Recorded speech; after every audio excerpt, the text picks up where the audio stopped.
en modalidad virtual, diversidad sonora y musical.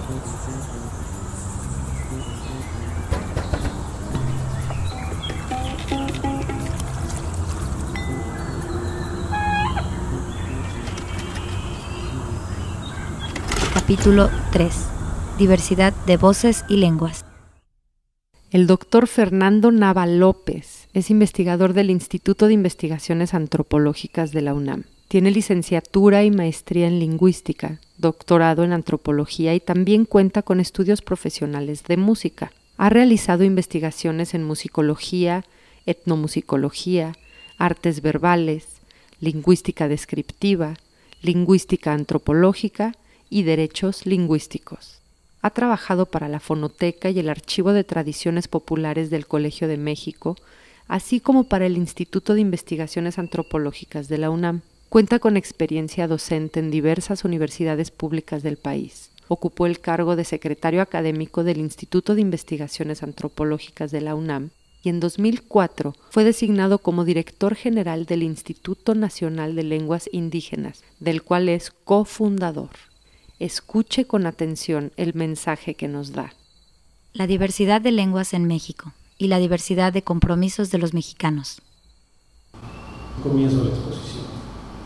Por un lado, información relativa a la diversidad, específicamente la que corresponde a las lenguas indígenas nacionales de México, así reconocidas en la actualidad, y junto con pegado, presentarles además de la información una serie de reflexiones a las que les llamo compromisos que tenemos los mexicanos sobre esa diversidad. Así como ustedes seguramente se sienten orgullosos, con toda razón, de nuestro queridísimo Cricri, hay otros patrimonios, hay otros elementos de nuestra naturaleza social, cultural mexicana que nos demandan un compromiso cada vez más urgente. Y en ese sentido voy a hablar de las lenguas indígenas como patrimonio de los pueblos y como derecho de sus hablantes. Arrancamos entonces con estos aspectos informativos sobre las lenguas indígenas nacionales de México, lo cual, para dimensionar el tipo de diversidad al que nos referimos, conviene repasar a nivel mundial cómo estamos en términos de la diversidad lingüística. Este es un mapa del planeta donde se representan, ¿verdad?, los puntos geográficos que dan referencia a las aproximadamente 7.000 lenguas que se hablan en nuestro mundo actualmente. Pueden ver que al centro de España hay un puntito que se refiere al español, precisamente la lengua que estamos usando para comunicarnos, y llama la atención que hay lugares del mundo pues con mucha saturación. Vean la parte centro-occidente de África, vean al norte de Australia, el suroriente de Asia, ¿verdad? Y desde luego que México, específicamente la zona central mesoamericana, pues tiene también una gran carga, y Veracruz participa también de esa diversidad. Viéndola más de cerca o desde otra perspectiva, aquí vemos por continente el número de lenguas vivas, ciertamente por bloques mayores. América está en cuarto lugar, en quinto está Europa, ciertamente también es por continentes el espacio más reducido. Pero tenemos que destacar algo. Esa diversidad se distribuye, como ya veíamos en el mapa, de una manera muy diferente, país por país, y México se encuentra entre los 8-10 países, los cuales dentro de sus fronteras presentan unos de los más altos índices de diversidad lingüística. Sin embargo, quedándonos a ese nivel, no recomendable, por cierto, ahora voy a decir por qué, pues es como si nos refiriéramos a los récords Guinness relativamente superficiales en ciertos aspectos, pues como si fuera la información que recibimos ahí en las revistas del ADO mientras sale el camión, ¿verdad? No sé, lo que están ahí en los periódicos o las revistas en los despachos, en los consultorios. Ese nivel debe de ser rebasado para dimensionar de mejor manera la diversidad cultural y específicamente la lingüística, que es la que me ocupa en este momento. Así que vamos a hacer un esfuerzo porque esa categoría lengua la dejemos momentáneamente de lado y pensemos en dos aspectos poco advertidos, poco atendidos de la diversidad lingüística. Uno de ellos es la familia lingüística, una noción que implica una especie de agregación hacia arriba de la categoría lengua precisamente, y una definición muy rápida. Sabemos que una familia de lenguas es un conjunto de lenguas cuyas semejanzas y estructuras no se deben, y su vocabulario, ¿verdad?, no se deben a la casualidad, sino a un origen histórico común. De repente se nos pregunta a los lingüistas, a los científicos del lenguaje, en fin, entonces el náhuatl y el español son de la misma familia lingüística, porque en español decimos aguacate, jitomate, que vienen del náhuatl, ¿no es cierto? Sí. Y yo el otro día oía a unas personas hablando náhuatl que decían computadora, avión, metro. Son lenguas que esas palabras se derivan de... No. El que el español tenga palabras del náhuatl o que el náhuatl tenga palabras del español es por contacto cultural, y el náhuatl por su parte y el español por su parte están en distintas familias lingüísticas con sus lenguas hermanas, etc. Y es entonces una dimensión, la del origen lingüístico, y el que las lenguas compartan vocabulario por el contacto comercial, cultural, histórico, como sabemos que es el caso del español en nuestro país. Ejemplificando familias de lenguas de nuestro continente, tenemos la llamada Yutonagua, la familia de lenguas a la que pertenece el náhuatl, cuya distribución va desde el centro occidente de los Estados Unidos hasta Centroamérica. En el caso de México, esta familia también tiene una gran extensión desde la frontera de Sonora con Arizona, con la lengua pápago, y prácticamente la frontera de Tabasco con Guatemala, con una variante del náhuatl, como se ve en el mapa. Comiencen a tomar nota de los números por las siguientes razones. De estas familias a las que nos referimos, en las que pueden agruparse genealógicamente y en las que están, de hecho, agrupadas genealógicamente todas las lenguas del mundo, se estima que hay unas 93 familias lingüísticas, y hay casos de lenguas aisladas y lenguas aún no clasificadas. Puede ser que constituyan una familia diferente, puede ser que se puedan adscribir a una de las familias reconocidas. Los problemas aquí están en la escasez de datos. No hay ya suficientes datos de algunas lenguas, solamente unas cuantas palabras de un explorador que preguntó cómo se decía agua, dame de comer. Se sabe que es una lengua diferente, pero no hay la suficiente información como para catalogarla, y es lo que explica que estén estas dos cifras de lenguas aisladas y no clasificadas. Pero 93 familias lingüísticas en el mundo están plenamente identificadas. De esas, 57 son originarias de este continente. 2/3 partes, que no es enchilame otra, o que quería ver otra patita, otro negrito no. Y en México, amigos míos, de esa diversidad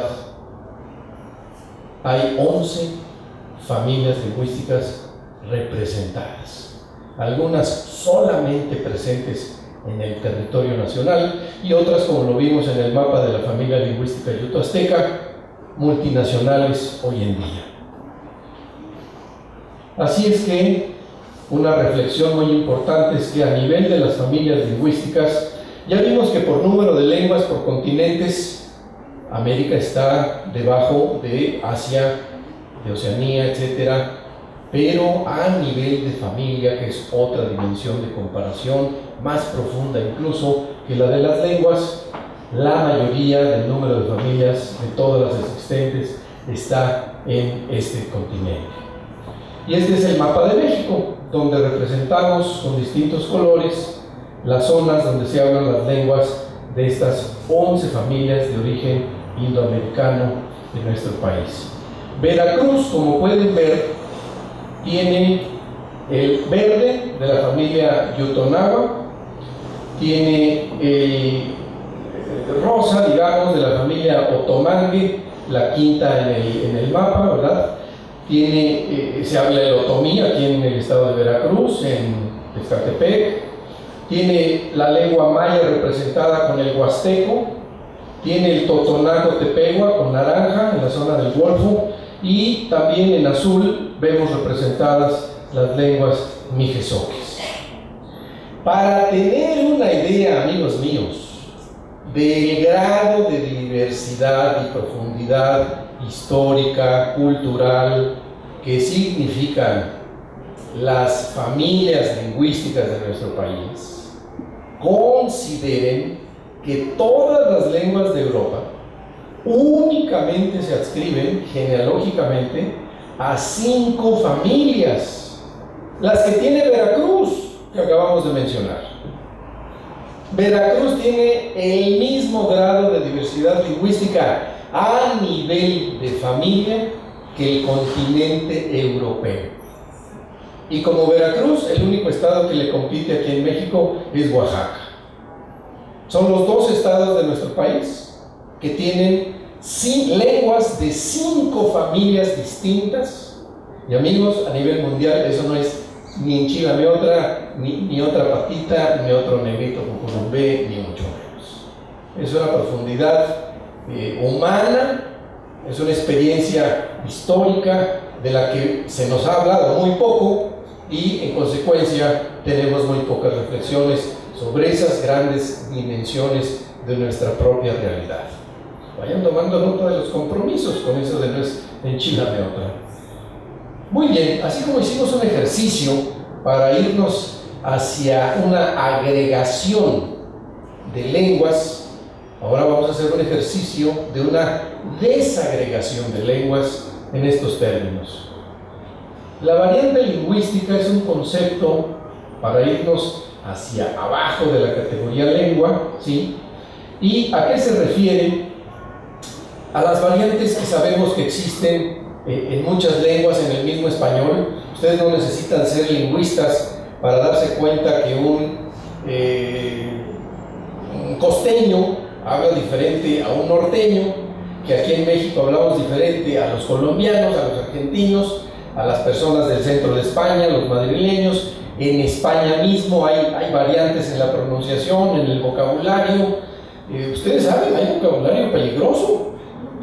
Una tía mía tuvo una comadre argentina, y allá en Argentina la palabra cajeta es, imagínense. Y un día fueron al súper, mi tía, ¿verdad? Ay, se me olvidó comprar cajeta. Cajeta, se quedó la señora. Sí. Sí, se vende la cajeta aquí en los súperes. ¿Cómo? Sí, hay envinada con rompa. Pues bueno, esas variantes, amigos, ¿no? Esas variantes que se prestan a las anécdotas, que se prestan, a veces llegan a ser tan pronunciadas que en realidad se trata ya de lenguas distintas, a pesar de que tengan la etiqueta de lengua, este nivel de los récords Guinness que nos interesa rebasar. Y justo la categoría variante, como están leyendo, es que sus diferencias de estructura, de vocabulario y la propia identidad contribuyen para que se reconozcan como lenguas distintas. Siguiendo con la familia de lenguas Yutonagua, a la que pertenece el náhuatl, la lengua a la que corresponde el nombre de este lugar en el que estamos. No hay una lengua uniforme, sino conjuntos de variantes organizados en 4 grandes macrozonas que se representan aquí en este mapa, y como pueden ver también en la macrozona del occidente del país hay subdivisiones internas. El grado de variantes que puede presentar el náhuatl y otras lenguas, muchas gracias, puede ir, por ejemplo, con estas diferencias de los pronombres. El pronombre yo, aquí vemos 2 formas, unas en A, la de abajo en O, para decir yo, Agustín, y esta otra lista con formas en E, que se complementa con esta otra. No es que una persona que dice, por ejemplo, nen, para decir yo, de aquí de Chichiquila, en Puebla, no pueda entender a otra de las que dice not o na.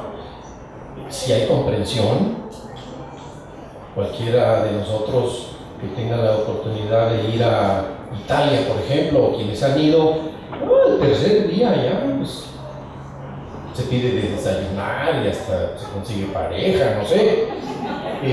El chiste no es el grado de comunicación y la habilidad del individuo para comunicarse o no, es que la comunidad, la región, tiene esa manera de pronunciar, ese vocabulario que difiere del otro, y así está la realidad. Esas variantes que, sumados en muchos casos la cantidad de cambios, realmente hay que hablar ya no de un náhuatl, sino de varios náhuatl, y así sucesivamente. Vean, por ejemplo, esta lista de palabras de 2 variantes del mixteco, y en algunos casos, bueno, se podría decir que hay cercanía, ¿verdad? En otros realmente estamos hablando de palabras que pertenecen a 2 lenguas absolutamente diferenciadas. Estas 2 reflexiones, amigos, hacia arriba y hacia abajo, han llevado en los últimos años en nuestro país a considerar una metodología que nos permita comprender mejor nuestra diversidad lingüística, y de ahí que esta palabra lengua, entre doble comilla, se maneje en un ajuste conceptual hacia el concepto de agrupación lingüística, que serían pues los conjuntos de variantes, ¿verdad? El náhuatl, desde este punto de vista metodológico, no es una lengua, sino, técnicamente hablando, una agrupación lingüística que conjunta variantes relacionadas, pero, repito, estas variantes pueden ser ya tan dispares que necesitemos pensar en categorizar como lenguas específicas ya a algunas de ellas. Es un paso de la evolución que han tenido todas las lenguas del planeta, salvo que no estamos tan habituados a manejar estas diferencias, y más adelante vamos a explicar por qué la necesidad de ello. Estos ajustes, entonces, tendríamos hacia arriba de las agrupaciones las familias, hacia abajo las variantes. ¿Y por qué llega a ser importante entonces diferenciar las variantes de un conjunto de lenguas que pudiéramos decir pues se trata de lo mismo? Vean este caso del zapoteco. Aquí hay de 2 variantes, quizás un poco más cercanas a lo que vimos de las variantes del mixteco, y si nosotros nos quedáramos con una aproximación a todas las variantes del zapoteco, a ver, en el censo del año 2010, ¿qué reportó el INEGI para el zapoteco? Ya están las estadísticas. Una pirámide de población relativamente bien formada, con una base muy amplia de las personas entre 5 y 19 años, que son la mayoría. Siguen los escalones, y no, pues el zapoteco diríamos que es una lengua en buen estado de salud. Pero, amigos, el zapoteco de Mixtepec A diferencia del zapoteco de Juchitán, Oaxaca, de otros lugares, es una lengua absolutamente en riesgo de desaparición porque ya no tiene una composición equilibrada en su estructura social. Vean, ya no hay jóvenes entre 5, niños y jóvenes entre 5 y 19 años que hablen la lengua. El rango de personas entre 20 y 29 solo son mujeres. Hay renglones vacíos. Este zapoteco, de seguir esta tendencia, en 2 o 3 generaciones se dejó de hablar. Es un zapoteco diferente al de Juchitán, diferente al de la región del Istmo de Tehuantepec, y se perdió una variante, si no es que una lengua plenamente diferenciada de los zapotecos. Así como hicimos un esfuerzo de mantener en mente la numeralia de las familias lingüísticas, fíjense en esta lámina, deliberadamente puesta con esta expresión vaga de 60 y tantas lenguas, y lenguas está así medio chuequito, ¿verdad? De esas 60 y tantas lenguas se desagregan 364 variantes en nuestro país. Si nosotros ya hacemos un planteamiento operativo con las categorías metodológicas que se han venido aplicando, tenemos en nuestro país catalogadas 68 agrupaciones de lenguas, de las cuales se desagregan 364 variantes, 30 de ellas del náhuatl simplemente.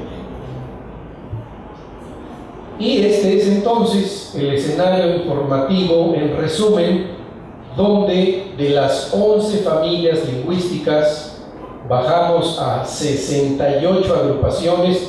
Les podemos seguir llamando lengua, por supuesto.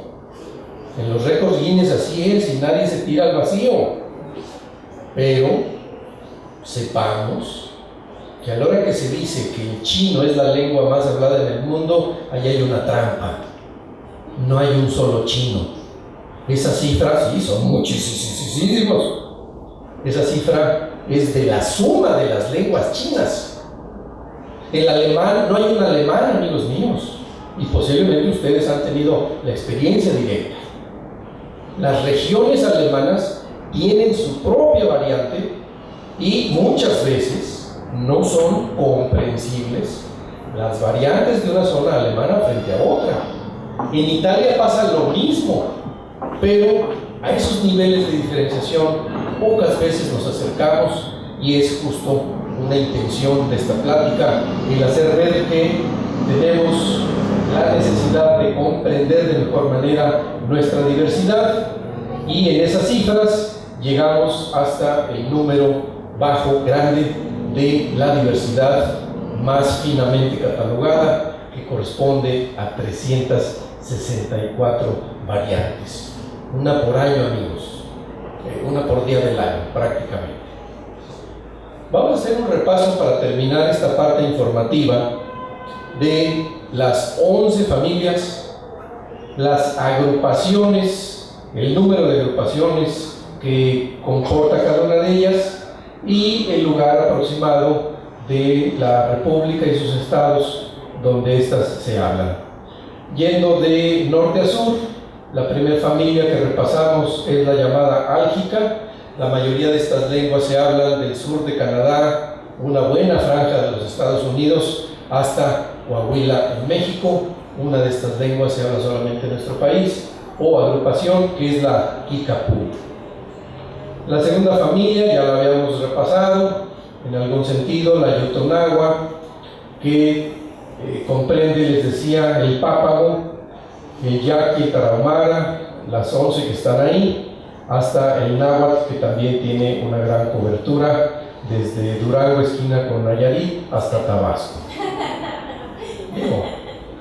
La tercera familia, poco conocida por acá, es la llamada cochinilla humana, también una familia hoy en día binacional. Se habla en la California estadounidense y en Arizona, y del lado mexicano en Baja California y en Sonora. Hay 5 agrupaciones de esta familia, todas ellas, por cierto, en grado de desaparición. Ninguna tiene más de 200 hablantes, ninguna. Y el quirinigua, que es una de estas, la más sureña, tiene solamente 5 hablantes fluidos de la lengua hoy en día tan solo. La familia lingüística Seri tiene una sola agrupación en la costa del estado de Sonora. Aquí se vería en la costa, viene el mar de Cortés, Golfo de California, parte de la península. Una familia más es la Otomangue, con presencia en Veracruz, con el otomí de Tezcaltepec, como les decía. Hay zapoteco también en la zona pegada a Oaxaca, hay mixteco, hay chinanteco, en buena medida por migración iniciada fuertemente el siglo pasado, y cubre, como ven, desde San Luis Potosí hoy en día hasta Oaxaca. Pero antiguamente también llegaba esta familia de lenguas hasta Centroamérica, donde se habló el mangue, una lengua ya extinta en la actualidad. Otra familia lingüística presente en el estado, como lo decíamos, con el huasteco en el azul, en la región norte, y concentrada en Chiapas, la península de Yucatán y Tabasco, con otro tanto de lenguas o agrupaciones en Guatemala y Belice, la familia Maya. Una familia más con gran concentración en la costa y la sierra contigua de aquí de Veracruz, Puebla, Hidalgo, es la Totonacotepegua, con 2 agrupaciones. Siguiente familia, la Tarasca del estado de Michoacán. Muy importante desde el punto de vista histórico es la familia lingüística Mijezoque, porque hay la hipótesis muy fuerte de que los olmecas, una cultura madre de Mesoamérica, hablaron muy posiblemente una antigua lengua de esta familia.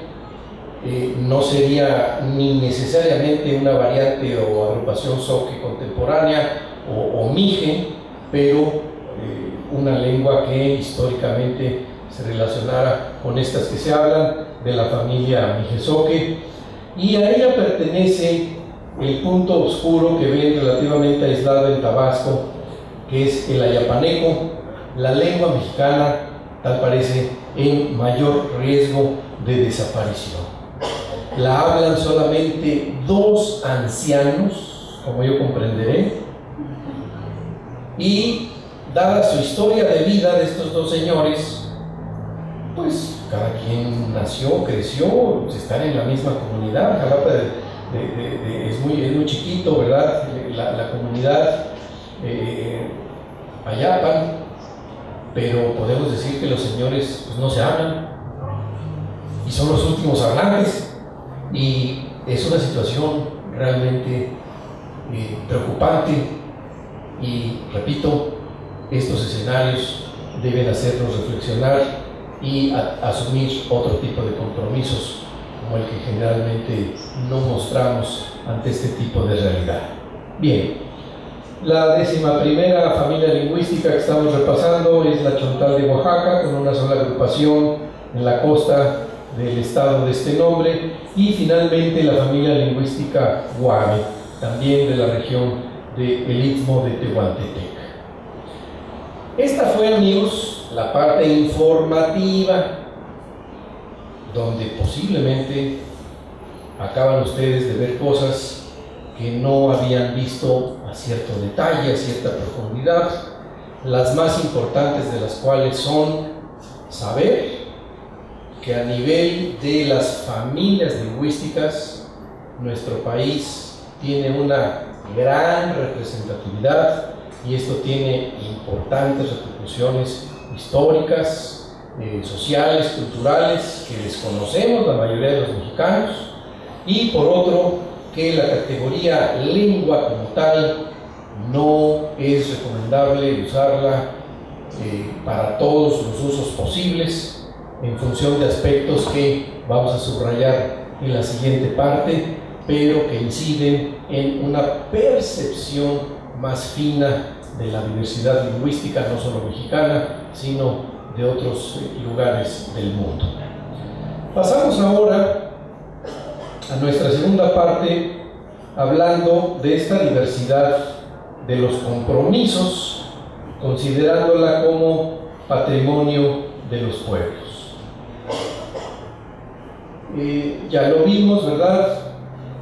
Los números, y podemos decir que el patrimonio lingüístico de origen indoamericano nuestro consiste en 11 familias lingüísticas, 68 agrupaciones o lenguas, repito, sabiendo emplear el término, y 364 variantes, además del patrimonio lingüístico exclusivamente documental.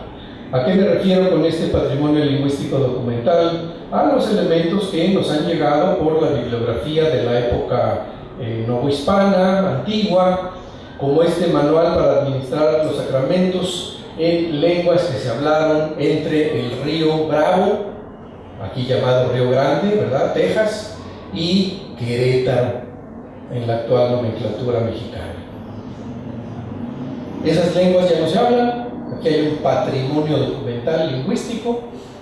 Otro de los patrimonios lingüísticos lo podemos tener de este tipo de publicaciones que surgieron en los catálogos de lenguas elaborados a partir de fines del siglo XVIII, principios del siglo XIX, y vienen aquí Lenguas y Naciones Americanas en este volumen 1, que varias de ellas, al no hablarse, pues ya son solamente un patrimonio documental. Muy bien, regresando al aspecto del patrimonio lingüístico de cada pueblo, podríamos decir entonces que este patrimonio está en proporción a la diversidad lingüística interna, número de variantes que corresponda a los pueblos. Tomemos por ejemplo el pueblo maya, que tiene una sola variante lingüística, y bueno, pues un libro como este, ¿verdad?, puede ser usado tanto en Yucatán, en Campeche, en Quintana Roo. Aquí las fronteras estatales pues son irrelevantes en función de que el pueblo maya, repito, tiene identificada una sola variante, y este o cualquier otro tipo de trabajo, de difusión, etcétera, puede ser plenamente entendido, distribuido, trabajado en estas poblaciones. Lo mismo se puede decir del pueblo yaqui en el estado de Sonora, que tiene una sola variante, es una sola lengua. Sus comunidades, Cocori, Bacum, etcétera, esencialmente hablan de la misma manera, pero no es lo mismo a la hora que hablamos del otomí. Y ojalá que los veracruzanos que tengan la necesidad de un maestro otomí en las escuelas interculturales de Tezcatepec estén abusados de que si llega un maestro otomí del Valle del Mezquital Hidalgo, no estamos hablando de la misma variante, y no tenemos ningún derecho a imponerle a un niño una forma de habla que no sea la de sus padres. A ver, empezamos con los compromisos y las reflexiones a cierto nivel.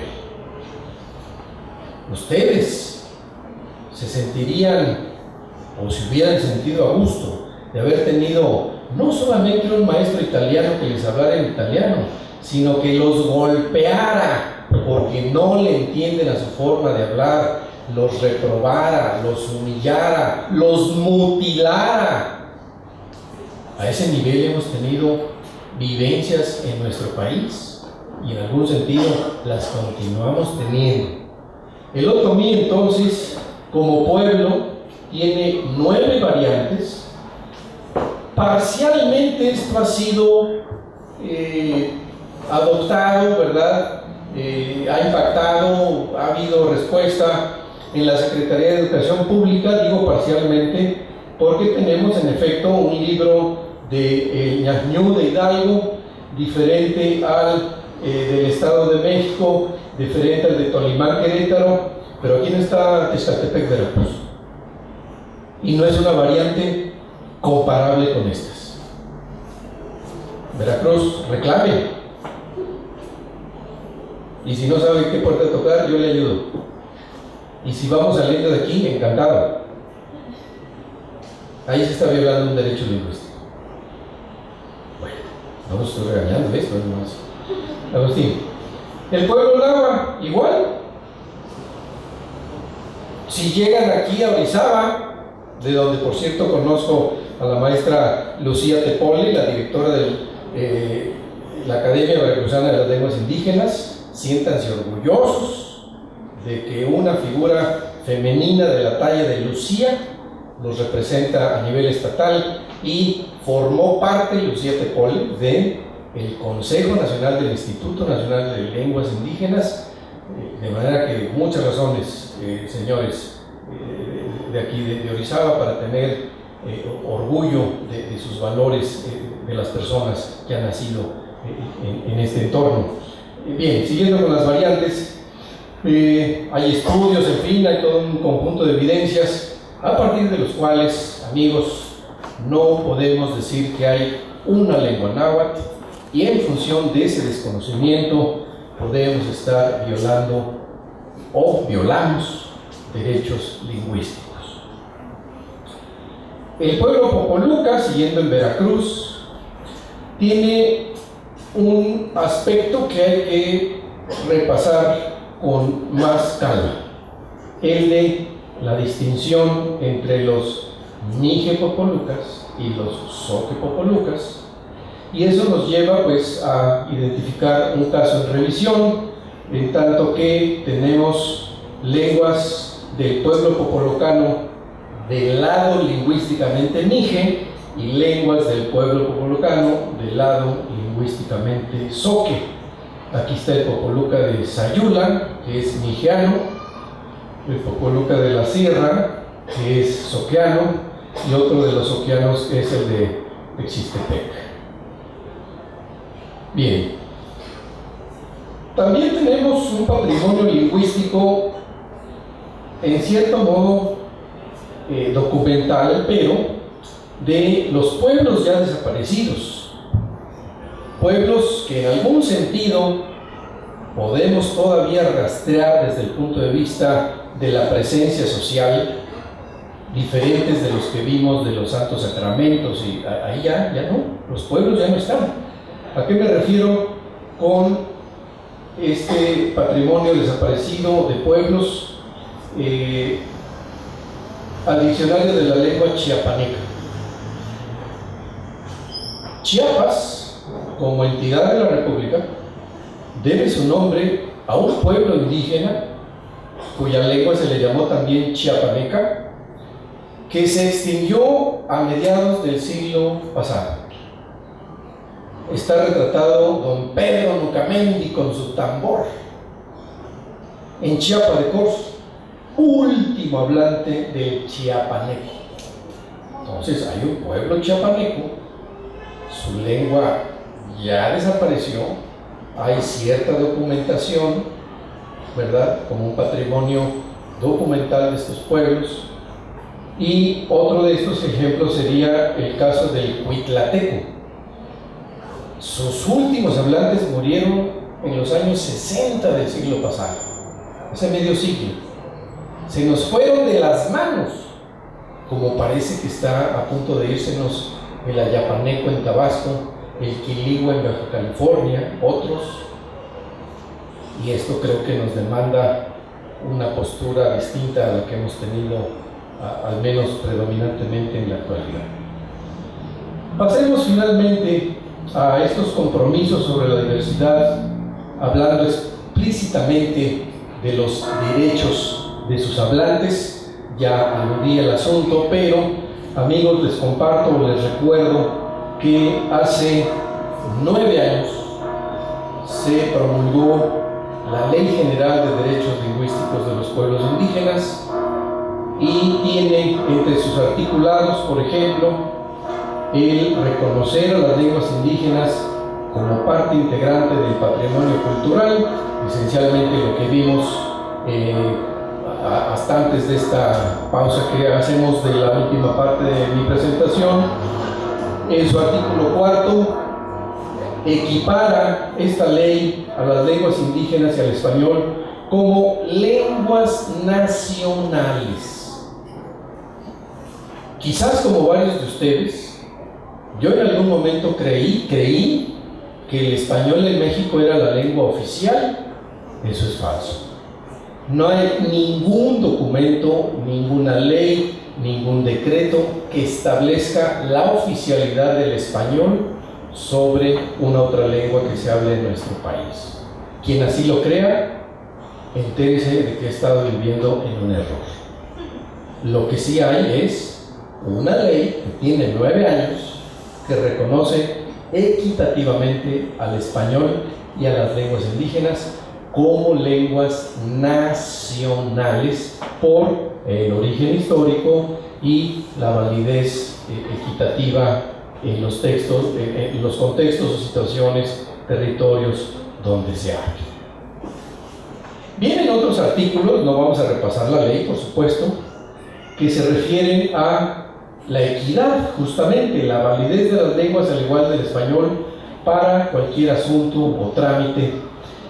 Yo les decía, por ejemplo, en parte en broma, en parte, ustedes no pagan impuestos, o sea, si el gobierno no se los pide en su lengua, ustedes niéguense a, oigan, pues ahí está la ley, ustedes ampárense.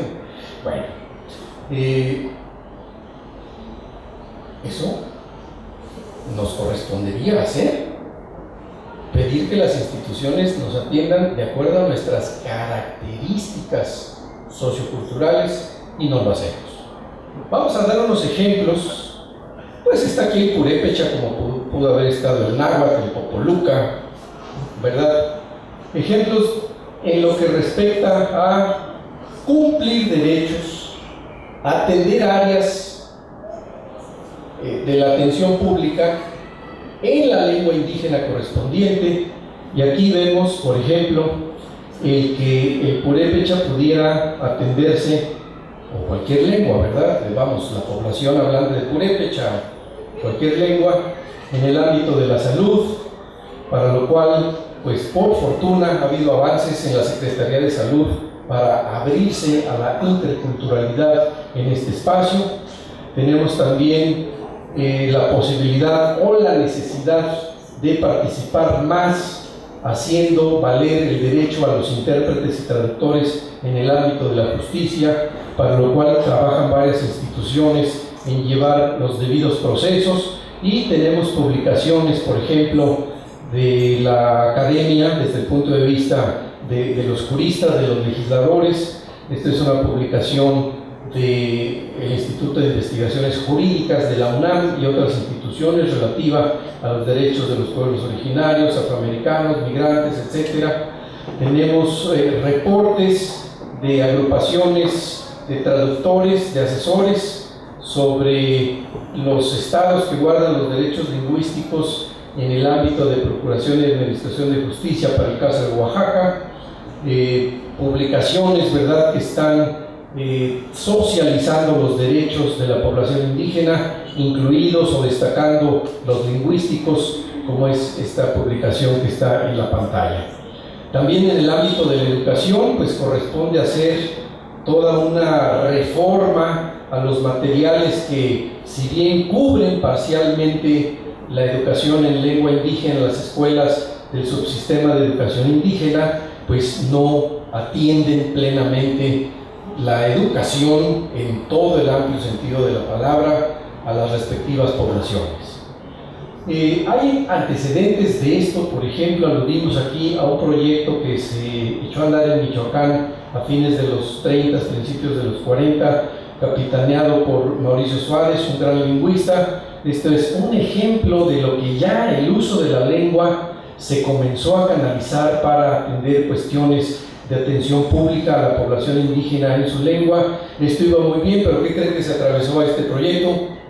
La Segunda Guerra Mundial. Y pues, se acabaron lingüistas, se acabaron presupuestos, y de hoy en día para acá apenas se recomienza con algunas cosas de las que muy bien había iniciado este proyecto Tarasco allá en Michoacán. Bien, hay otros parámetros sociales como el ámbito familiar. hay trabajos académicos que se están tratando de llevar a la aplicación, como este caso de la alimentación Mochó, un pueblo indígena de Chiapas, llevar al ámbito comunitario los trabajos científicos o de investigación histórico-social, arqueológica que se hacen, como es el caso de las iniciativas que han llevado Alicia Barabás y Miguel Bartolomé en Oaxaca, y en el ámbito institucional, por ejemplo, el que se lleven a cabo con las personas de las propias comunidades aspectos académicos, aspectos políticos, para posicionar a los pueblos en sus decisiones de las agrupaciones, de las variantes, de convertir las variantes a lenguas nacionales como establece la ley. Esto es todo un proceso, pero las instituciones van ganando un poco más de terreno, como aquí vemos a los académicos trabajando con las personas de la comunidad en este tipo de procesos. También en el ámbito institucional, pues vemos que cada vez más, por fortuna, hay nomenclatura, hay mensajes en la lengua indígena de la población. Esto es los sueros orales que se distribuyen en Yucatán, en maya, ¿verdad? Lógicamente a la lengua de la región. En este mismo ámbito social, amigos, pues estamos llegando a la necesidad de expresar, como en su momento el señor presidente que está aquí retratado, ¿verdad?, hablando de que todos los libros para todos los niños en todas las escuelas. Hoy tendríamos que complementar que la ley reclama que esto sea también en todas las lenguas nacionales de México. Hay pasos. En la zona metropolitana de la Ciudad de México, el Comité Metropolitano de las Instituciones Públicas de Educación Media Superior precisamente distribuye estas hojas de datos generales para los aspirantes a entrar a las preparatorias. Pues, amigos, esto yo lo fotocopié, lo escaneé de las hojas de mi hijo, que el año pasado estuvo en ese proceso, mi hijo mayor, y me sorprendí que se incorporaron después de muchos años los siguientes elementos en esa hoja de registro. Al hablar de la escolaridad, la estructura familiar, situación, etc., el reactivo 9, ¿saben qué dice? ¿Tu lengua materna es indígena? Y mi hijo me dijo, pongo que sí, ¿verdad? Porque yo a mi hijo le hablo en purépecha. Yo no le hablo en español a mis hijos. Y le dije yo a mi hijo, no, con todo el dolor de mi corazón, pero tu lengua materna es español. Yo soy el único que te hablo en purépecha y realmente nos engañaríamos si tú pones que tu lengua materna es el purépecha, ¿no? Y así medio regañadientes, pues puso que no, pero más adelante en una hoja de socioeconómica, etcétera, situaciones, vienen estos reactivos. 23, ¿cuál es el idioma que hablas en tu casa la mayor parte del tiempo? También mi hijo empezó a ver. Pero en la 24, ¿cuál es tu idioma? ¿Cuál es tu dominio de idiomas distintos del español? Ahí sí, abajo donde dice idiomas indígenas de México, náhuatl, zapoteco, maya, sí puso que habla avanzado el purépecha y lo anotó. Bueno, pues ahí sí, ¿verdad? No te discuto. En fin, este tipo de elementos donde las instituciones públicas pues han ido insertando, no solamente por fortuna está en la cuestión oficialoide, sino también en las iniciativas comunitarias de las organizaciones civiles, de las ONGs, etcétera. Esta es una campaña en otomí, ¿verdad?, para que los hablantes no se hagan guajes y usen su lengua, ¿verdad? Bueno, ¿cuál es la cuestión, amigos? Y este es el asunto de los compromisos. Miren, lo que yo decía hace rato, de recibir la atención de acuerdo a nuestras características, las autoridades mexicanas de distintos ámbitos parcialmente han ido cubriendo estos aspectos. Vemos aquí en la lámina un aspecto de la atención diferenciada en el campo educativo de acuerdo a las características físicas de la población objeto, ¿verdad? Un niño que nace ciego o que por algún accidente pierde la vista, algún problema de salud, etcétera, ¿vamos a ser indiferentes a darle oportunidades de desarrollo? Creo que no.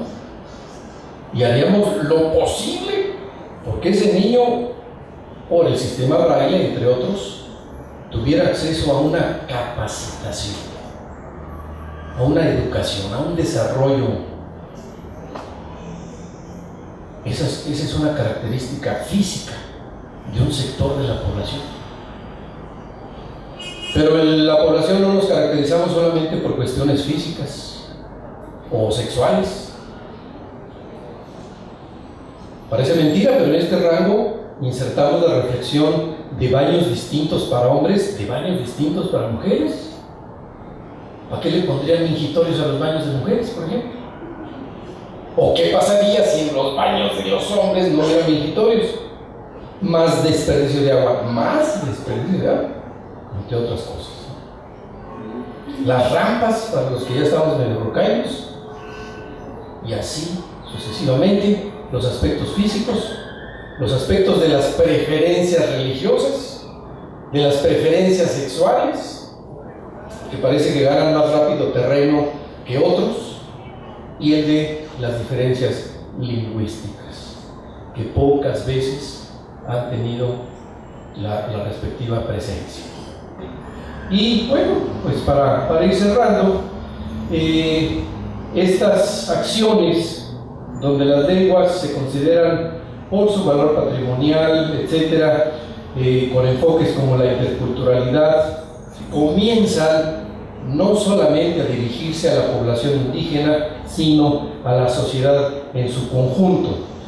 En tanto que está bien que haya alineamientos para la educación intercultural de niñas y niños indígenas, pero necesitamos que toda la población estemos sensibilizados a la diversidad. Esto lo voy a pasar muy rápidamente en función de que son los libros que reciben los niños de cuarto año de los sistemas educativos bilingües en Michoacán, purépecha español, y los niños reciben, fíjense el desequilibrio, en español, el libro de lectura del español en español, el libro de historia en español, el libro de geografía en español, el libro de matemáticas, no, pues ya donde quedó el libro de purépecha, ¿verdad? Y lo que necesitaríamos sería que tuviéramos un libro de lengua en purépecha, un libro de historia en purépecha, un libro de geografía en purépecha, un libro de matemáticas en purépecha y el libro de castellano como español para segunda lengua de los hablantes de purépecha. Porque su servidor y otros tantos no queremos construir islas lingüísticas, sino respetar las diferencias en un escenario bilingüe, enriqueciendo y no empobreciendo a uno o a otro sector. 3 láminas para terminar y darles la palabra en caso de que haya preguntas o comentarios. Esta es una joya. Es un letrero en 4 lenguas, con un sentido intercultural, ¿verdad? ¿Y dónde creen que tomamos esta fotografía? En una cantina de la Sierra Norte de Puebla. No escupir en español, en náhuatl, en totonaco y en otomí. Claro, en cierto momento en la cantina pues ya uno no sabe ni qué lengua, ¿verdad? Y se equivoca de baño y bueno. Amigos, finalmente, como nos dijo Fernando Savater, las lenguas tienen 2 grandes enemigos: las que las imponen, los que las imponen y los que las prohíben. ¿De qué lado estamos? Debemos mejorar nuestro nivel de información, debemos ajustar ciertas categorías que usamos sin mucha reflexión, y más que el conocimiento enciclopédico, la cuestión cultural meramente, el aspecto del compromiso social. ¿Cómo cambiamos este México para que tengamos mayor equidad social, mayor disfrute de todas nuestras sonoridades, de todos los componentes culturales, históricos que están detrás de cada una de ellas. Y diciendo estas palabras, les pongo una lámina donde les doy gracias en varias lenguas. Este es un correo electrónico en el que me reitero sus órdenes y les agradezco su atención. Interesante, ¿verdad? Ahora te invitamos a responder el cuestionario. Si tienes dudas, puedes volver a ver el video cuando gustes y no olvides revisar el archivo de conceptos generales en el capítulo correspondiente, así como los materiales complementarios. Los foros de retroalimentación están abiertos para la reflexión colectiva.